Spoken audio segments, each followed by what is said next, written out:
एक व्यक्ति के पास एक बहुत बड़ा महल था। उसने जिंदगी भर की सारी संपत्ति लगाकर उस महल को बनाया था।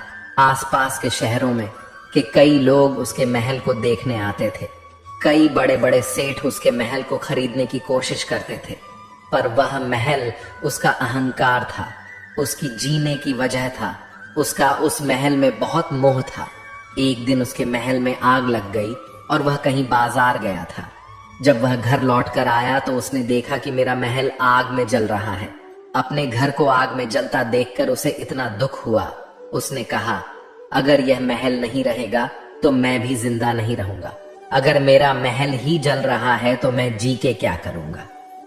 वो भी उसी आग में छलांग लगाने की कोशिश करने लगा तो किसी ने उसे रोक लिया कि भाई, यह जो तुम्हारा महल है, इस महल का सौदा कल तुम्हारे बेटे ने किसी के साथ कर लिया है।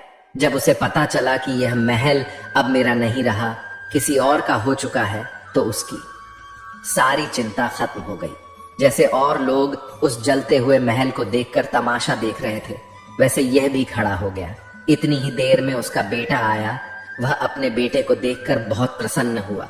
उसे आशीर्वाद देने लगा कि तेरे जैसा बेटा तो बहुत भाग्यों से मिलता है। तूने तो मेरी जिंदगी बचा ली। आज इस घर में आग लगी है और तूने कल ही इसका सौदा कर दिया।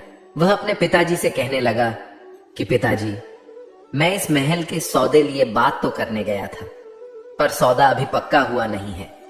जब उसके पिता ने यह सुना कि अभी इस महल का सौदा हुआ नहीं है, तो वह फिर फूट फूट के रोने लगा। फिर अपनी छाती पीटने लगा।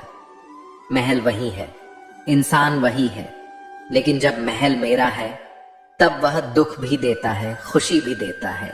लेकिन जब वह मेरा नहीं है, उससे मेरा कोई रिश्ता नहीं है, तो सारे दुख ही खत्म हो जाते हैं।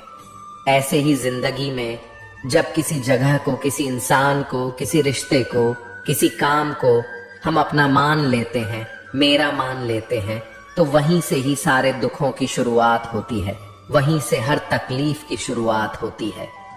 तो श्रीमद् भगवत गीता का पहला उपदेश यही है कि आप जैसे ही किसी को अपनी जिंदगी जीने की वजह मान लेते हो कि इसके बिना तो मैं जी ही नहीं सकता, तो वो चीज, वो इंसान, वो काम आपको बहुत दुख देता है।